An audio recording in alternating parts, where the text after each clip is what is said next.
जैसे जैसे चुनाव का माहौल बनता है, राजस्थान में अगले साल चुनाव है और 10 मार्च के बाद से जो 5 राज्यों के चुनाव आए, एक फ़िल्म रिलीज़ की जाती है और उस फिल्म को रिलीज़ करने के पीछे मकसद यही है कि देश में सांप्रदायिकता का माहौल बनाया जाए।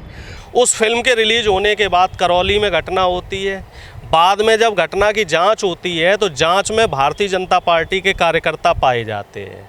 भारतीय जनता युवा मोर्चा का जो राष्ट्रीय अध्यक्ष है तेजस्वी सूर्या, वो करौली में इंटेंशनली जाता है दंगे भड़काने के लिए। हालांकि राजस्थान सरकार द्वारा उसको पकड़ लिया जाता है। उसके बाद मध्य प्रदेश में इसी तरह की घटना की पुनरावृत्ति होती है। एक मस्जिद पे भगवा झंडा लहराया जाता है और कहीं वहाँ पे खरगोन में जो घटना हुई थी उसमें भी बाद में ये पाया गया था कि कुछ भाड़े के लोगों को लाके वहाँ पर सांप्रदायिक माहौल बनाया गया।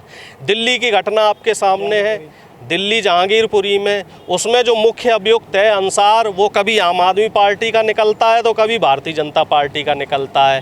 तो आप एक चीज़ अगर नोटिस करें, जहाँ पे भी सांप्रदायिकता का माहौल बन रहा है, उस सांप्रदायिकता के माहौल में कहीं ना कहीं भारतीय जनता पार्टी के कार्यकर्ता या भारतीय जनता पार्टी के तार आपको बिल्कुल मिलेंगे।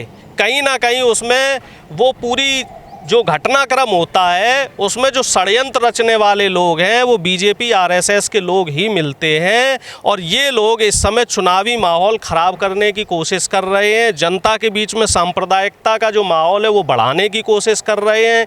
ईद का जो दौर निकला, 1 महीने का जो रोजे का समय होता है, उसी टाइम पे नौ दुर्गे भी पड़े, हनुमान जयंती भी पड़ी, तो पूरी भरसक प्रयास किया गया। आपने भी देखा होगा लाउड स्पीकर से रमजान बनाम हनुमान चालीसा भी चलता रहा। राज ठाकरे ने भी उधर पूरा शोर शराबा मचाया। तो इस तरह की जो सांप्रदायिकता की बात है, इसमें तो भारतीय जनता पार्टी के कार्यकर्ता आगे हैं, लेकिन वहीं दूसरी तरफ इस समय युवा परेशान है रोजगार को लेके। अगर बहुत ही कम लोगों को मालूम होगा कि नागपुर में संविधान चौक पर पिछले 2 महीने से बच्चे आमरण अनशन पे बैठे हुए हैं और उनकी जो मांग है वो ये है कि या तो हमें वर्दी दो या अर्थी दो। आप लोगों ने भी जंतर मंतर पे कवर किया था 2 महीने, या जंतर मंतर पे भी एसएससी जीडी 2018 वाले छात्र बैठे थे, लेकिन उन्हें न्याय नहीं मिला, सिर्फ उन्हें दिलासा मिली। अब वही छात्र नागपुर में जाके बैठे हैं, वो उपराष्ट्रपति से भी मिल चुके हैं, नितिन गडकरी से भी मिल चुके हैं, राजनाथ सिंह से भी मिल चुके हैं और हर जगह वो गुहार लगा चुके हैं, लेकिन उनकी सुनवाई नहीं हो रही है। और इस देश में हो क्या रहा है, दुर्भाग्य देखिए, हिंदू मुस्लिम हो रहा है, अजान पे बहस हो रही है, हनुमान चालीसा पे बहस हो रही है। श्रीलंका में बिजली चली जाती है, वहाँ की जीडीपी 95% जीडीपी जो है वो कर्जे में है, श्रीलंका 90% जीडीपी के, तो उस पर चर्चा हो रही है। यूक्रेन में क्या हो रहा है, उस पर चर्चा हो रही है। पाकिस्तान में प्रधानमंत्री बदल रहा है, उस पर चर्चा हो रही है। लेकिन हमारे देश में शिक्षा, रोजगार और बढ़ती हुई महंगाई पे चर्चा नहीं हो रही है। यहाँ चर्चा सिर्फ हनुमान चालीसा और अजान पे हो रही है और ये हमारे लिए और हमारे आने वाली पीढ़ी के लिए और हमारे देश के युवाओं के लिए दुर्भाग्य की बात है कि जो हमारा संविधान है, संविधान को कमज़ोर करने की कोशिश की जा रही है। सामाजिक न्याय की बात यहाँ कोई नहीं कर रहा है, सिर्फ धार्मिक उन्माद फैलाने की बात की जा रही है। बहुत से जो हजारों युवा हैं बेरोजगार, वो तो बीजेपी की रैलियों में जा रहे हैं, झंडे उठा रहे हैं। अब मुझे एक बात ये बताइए कि जो ये युवा बीजेपी की रैलियों में जा रहे हैं, झंडे फहरा रहे हैं, तो इन युवाओं को भी सोचना चाहिए कि राजनाथ सिंह का लड़का इन रैलियों में है। राजनाथ सिंह का लड़का कहीं तलवार लेके इन रैलियों में जा रहा है, अमित शाह का लड़का इन रैलियों में जा रहा है, या अनुराग ठाकुर इन रैलियों में जा रहा है, या फिर जितने भी बीजेपी के बड़े बड़े नेता हैं, कैलाश विजयवर्गीय है या जो भी नेता हैं, इनके लड़के इन रैलियों में जा रहे हैं। आपको इस्तेमाल किया जा रहा है। तो युवाओं को इन चीज़ों को अच्छे से समझना चाहिए। आप शिक्षा की तरफ जाइए, आप रोजगार की तरफ जाइए, जो महंगाई बढ़ रही है उस पर सरकार से सवाल कीजिए। जो ये धार्मिक उन्माद फैलाने वाली पार्टियाँ हैं, चाहे वो भारतीय जनता पार्टी हो, चाहे आम आदमी पार्टी हो, इनके बहकावे में मत आइए। इनके IT सेल का जो भ्रमजाल बुना जा रहा है इसमें मत आइए। इससे ये आपके भविष्य के साथ खिलवाड़ करने का काम कर रहे हैं। आपको रोजगार ना देके आपके हाथों में ये तलवार दे रहे हैं और आपके भविष्य को ये अंधकार की तरफ ले जा रहे हैं। जब एक जो दंपत्ति है, पूरी विधायक हैं, सांसद हैं, जब वो अजान उसकी बात करते हैं हनुमान चालीसा की, तो युवा को न जाएगा। फिर मैं उन दंपत्ति से ये कह रहा हूँ कि आप सत्ता में हैं, ठीक है, आप जो है आप रोज़गार पे बात क्यों नहीं करते हैं? क्या अजान से गरीब आदमी के 2 वक्त जो पेट है उसमें 2 वक्त की रोटी जाएगी?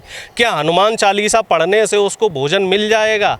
क्या देवी माता का पाठ करने से उसके बच्चों को नौकरियां मिल जाएंगी? तो मैं इन सब लोगों से ये अपील कर रहा हूं कि आप लोग शिक्षा और रोजगार की बात कीजिए, आप लोग संविधान की बात कीजिए, आप लोग सामाजिक न्याय की बात कीजिए। और ये जो अजान और जो इस तरह का जो धार्मिक माहौल बनाया जा रहा है, तो इसमें युवाओं को पढ़ने की ज़रूरत नहीं है। इसमें सिर्फ और सिर्फ आपका नुकसान हो रहा है, आपका समय बर्बाद हो रहा है। मौजूदा सरकार रोजगार देने में विफल है। धर्म की बात क्यों ना भाई बिल्कुल हिंदू मजबूत हो रहे हैं, लेकिन इस मजबूती का आप करोगे क्या जब हिंदू युवाओं के पास रोटी नहीं है? आप ये बताइए, अब्दुल को पिछले 8 साल से आप टाइट कर रहे हो। पहले अब्दुल पंचर बनाने के 20 रुपए लेता था और आज 50 रुपए ले रहा है। अब्दुल टाइट हुआ? नहीं हुआ। दिक्कत किसे हो रही है? शर्मा जी के लड़के को 2 साल पहले सॉफ्टवेयर कंपनी में नौकरी कर रहा था साहब, लॉकडाउन के दौरान नौकरी छूट गई। दिक्कत किसे हो रही? सिंह साहब के लड़के को IAS PCS की तैयारी कर रहा है लेकिन भर्तियां नहीं निकल रही है। दिक्कत किसे हो रही? चौधरी साहब के लड़के को 2 साल से फौज में नौकरियां नहीं निकल रही हैं। वर्मा जी, पटेल साहब, ऐसे तमाम OBC SC ST के लोग हैं जिनके बच्चे बेरोजगार हुए घर पे बैठे हुए हैं।